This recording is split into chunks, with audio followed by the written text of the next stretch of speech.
right, we back. I have the lovely Miss Toya Jewel in the building. What's the deal? Hello. All right. We're going to get right into the interview. Can you tell people a little bit more about yourself, ma'am? Well, my name is Toya Jewel, and that's actually my real name. Everybody thinks. Oh, okay. Jewel is really my middle name. I'm somewhat still new to Houston. I'm from Kansas City. I moved to Houston going on 2 years ago. It'll be 2 years in January. So yeah, I've been a model for over 6 years and a business owner for over a year and a half now. Okay. So what brought you from? It's Kansas, right? Yes, Kansas City. A lot more opportunities. I remember I came to visit Houston one time, and there was just like a lot going on, and I felt like I got a vibe like everybody was some go-getters. So, and that's what I needed to be in. I needed a larger market, and so that's what brought me here. So just opportunity, and you just took the leap. Yes, and it was a crazy leap of faith. I'll tell you that, because yeah, it's kind of a long story, but I mean, you can go and show us. We can go right into what was it like when you first got into Houston? It was. I mean, I really didn't have like a huge plan. I remember like for about 2 years, I told myself, this move to Houston was what was going to be my game changer.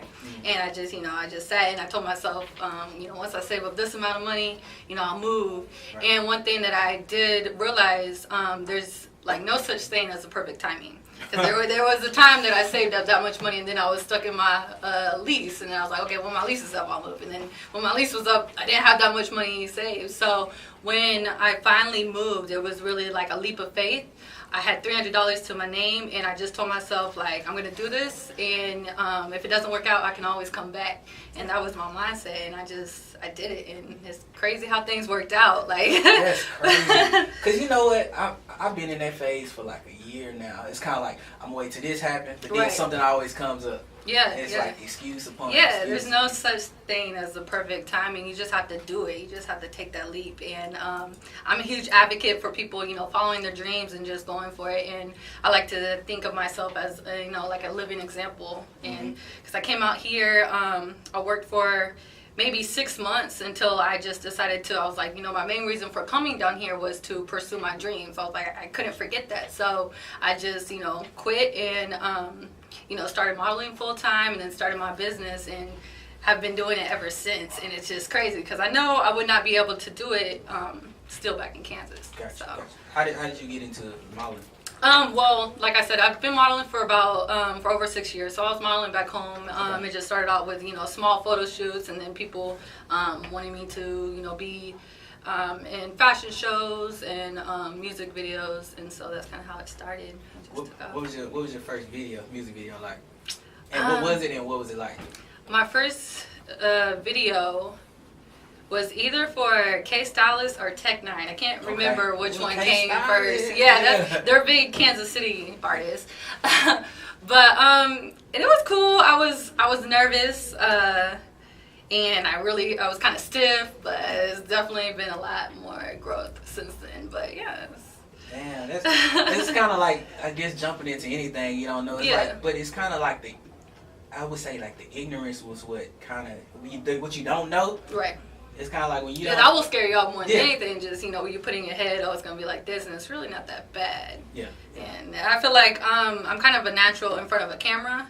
So when it comes to like public speaking, I can be in front of like 100 people and like, I don't know, I have a problem with public speaking, but I can be in front of a camera in front of 100 people, and it's just natural. That's more of my zone. Gotcha. So how did Slay Attire come about? So Slay Attire came about last year. First in April of last year, I started, selling lashes. Okay. And I ended up collaborating with my best friend, now my business partner, and we started making jewelry. So it's basically body jewelry. And one post that we made went viral. And it was these diamond garters. I remember I posted it on Facebook, and it ended up getting 16 million views. And it shot, we got over 500 sales within the first 3 weeks. And I was like, okay, now we do this for real. Like, this is what we got to do full time, because she had to fly out. Then we had to make all these orders. So that's how it started. And then in November, we rebranded and named it Slay Attire. Okay. Because before it was under my name, Toya Jewel. So we rebranded and added clothing to the line. Got it. And then we had our first fashion show, and it took off. Like, it was crazy. And then we started adding models and, like, brand representatives. And just, it's kind of crazy how within a year since Slay Attire, how far it's grown. It's kind of crazy. What's been the most difficult thing owning your company? Really just learning the ins and outs of a business, of running a business. I never went to school to, learn how to run a business, and just there's a lot of little details. And right now I'm taking courses to, really learn the ins and outs. But investing in yourself. Yeah. And I tell everybody, like, you don't have to know how to do something, just do it, and you'll learn along the way. And that's pretty much been my philosophy. And it's worked out. Yeah. And that's dope. I always heard that, whatever your strength is, continue working on that and hire what your weakness is. Right. Think and grow rich. Like, exactly. That's exactly. You just mentioned a hell of a book. Are you an avid reader? Yes, I am. I have a library, and I love to read. Yeah, I love to self-teach myself a lot of things. So, yeah. So would you say you're what's the word I'm trying to say? Big on like your self-aware, kind of like understanding how you think and your mind. I'm very mindful. Yes, gotcha. I meditate. I have a daily disciplines where I wake up, I meditate at 8 o'clock. I read 10 to 15 pages of something inspirational or positive. I listen to positive podcasts, and I do this daily. So I'm definitely mindful. I'm very big on positivity, and just what you feed your mind is big. How big would you say it is, like your circle, the people you keep around you? Small. It's so small. I have associates and people that I work with, but the people that I'm actually around daily might consist of 1 or 2 extra people. So it's like 3 people, and that's the circle. Do you think it's important to keep people around you that are like-minded? Yes. They say you're an average of the people you hang around, or the people, even just your influence. So it goes further than just the people you hang yourself around, because you can be influenced from certain people you follow on social media. So I think it's very important to have like-minded people all around you. How's your social media? Would you say you get most of your business from your social media page? Definitely from that's how like I said, that's how our business took off, was from a Facebook post that went viral. I cannot stress how big social media plays a role in a business, and just because we can reach people. We've sold like at least to every state at least once, and then even outside of the United States, and we wouldn't have been able to reach those people without social media. So it definitely plays a huge role. Do you have you shot any like commercials or anything that we shot commercials, little music video placements. There's a music video that he actually produced with Lil Baby, and then we got but there's a few music videos that we've been able to put Slay Attire placements in it. So we had the models wear Slay Attire. And how much would you say you spend a month on marketing? We shot commercials, little music video placements.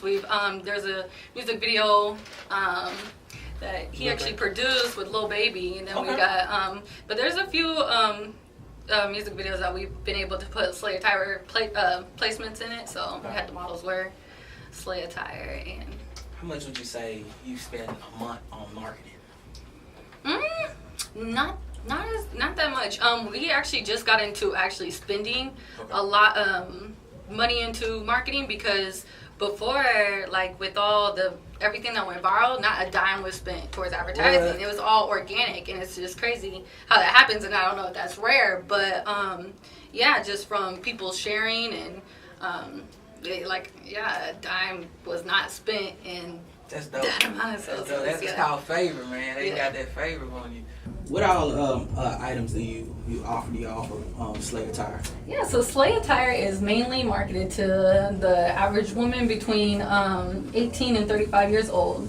We have a lot of our attire is sparkly, like just blingy. We have dresses, tops, stuff that you would see almost like a musician or artist wear when they perform at a concert. Gotcha. Then we also, expand to a whole bunch of little custom made things like hats. We have menswear bracelets. Even things for kids as far as customized shoes. I have my bracelet right here. I have my bracelet. I'm so jealous. I'm so jealous. I'm a hate. I'm gonna hate. I ain't gonna lie. I'm gonna hate. How you gonna hate from outside the club? You can't even. I'm right here. I'm right here. Yeah, that's real dope. Like this, especially that you branching into men's, because a lot of times it's very. You should see our blinged out loafers that we have for men as well. Like it's definitely something out of this, but yeah, it's dope. How do you decide what products y'all offer? How do you decide what products y'all offer?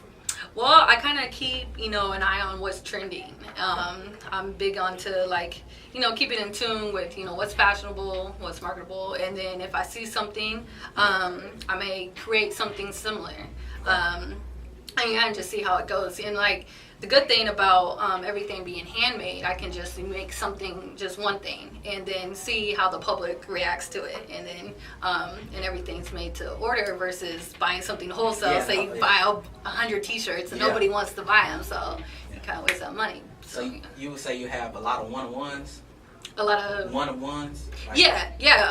Like with everything being custom made, you can request something specific that you want for whatever event, and we can have it custom made just for that for you. That's dope. That's real original. You won't see a lot of people wearing the same thing. That was a one-of-one. There was no other hey. design. He actually helped design that one. I appreciate that, man. Especially it fit just perfect too. Hey man. Stop bragging, bro. You don't been jacked before? Yeah, really, you got two brothers against you right now. My bad. So Ms. Toya, what would you say your 1 year plan is and your 5 year plan? So Ms. Toya, what would you say your 1 year plan is and your 5 year plan? Okay, so my 1 year goal would be to make the brand large, very large in Houston, make it well known, and to launch our agency, because we are expanding to have our own exclusive models under the Slay Attire brand to represent. And then the 5 year goal would be to actually have our standing boutique, because right now we're online, and have a standing boutique and hit $1 million in sales. Oh, okay. Become $1 million company for sure. Yeah. That's dope, man. That's what would you say before we get out? What would you say is the one thing up and coming entrepreneur would need to have in order before they start a business? Have a plan. That would be the main thing. I remember before I even started the business, when I had the idea of selling lashes, I literally wrote down everything. I wrote down where I would have to get vendors. I wrote down what I would name each style of lash. I wrote it step by step. And I'm big on goal setting and writing things down. And so for an up and coming entrepreneur, that's crucial. Plan it out and then go for it and just do it. Just do it. Just do it. Don't make excuses. Yeah, no, don't even wait for certain things. So just do it. There's always something small that you can do right now to get you closer to that long-term goal. So. Sometimes they say it's bad to sink or swim, but I think for some people it works, some don't. Oh yeah, because they say the most successful person has failed more times than the average person has even tried. So you got it. That comes with the game, but you learn a lot faster as you go. Just do it. So where can they reach out to you on your social media, and if they wanted to order any products? So my social media, for my personal page is Toya_Jewel, and then Slay Attire is the business page, all one word. And then they can go to slayattire.com to view our whole inventory, or even email info@slayattire.com if they have a custom order or anything like that. But all the buttons are on Instagram, so you can just check out the Instagram page at Slay Attire. So. Well, I appreciate you coming out, y'all. Yeah, that's thank Toya. you for having me. Hey, no problem. Thank you for coming. Hey, Toya Jewel, hey, y'all check out Slay Attire, man. Support business, man. Support the black business. Yes, thank you. All right, we getting out here magnificent. back on you, brother. Let's get it. Okay, remember what I told you. Be your own boss. Love yourself. Get up and dance. Level up. 5, 4, 3, 2, 1. Level up, level up, level up, level up, level up, level up, level up, level up, level up, level up. Them old mistakes are gone. I won't do them no more. That's old news, that's new news. I done did that before. I turn nothing to something. My comeback on 100. Let's talk it, more action. You just gon' see coming. I just keep elevating. No losses, just upgrading. My lessons made blessings. I turn that into money. They gotta never settle. This view is so much better. I'm chilling, I'm winning, like on another level. Oh, you can talk all you want. See me, I see greater. Nothing I'm afraid of, and I can have it all. 5, 4, 3, 2, 1. Let go. Level up, level up, level up, level up, level up.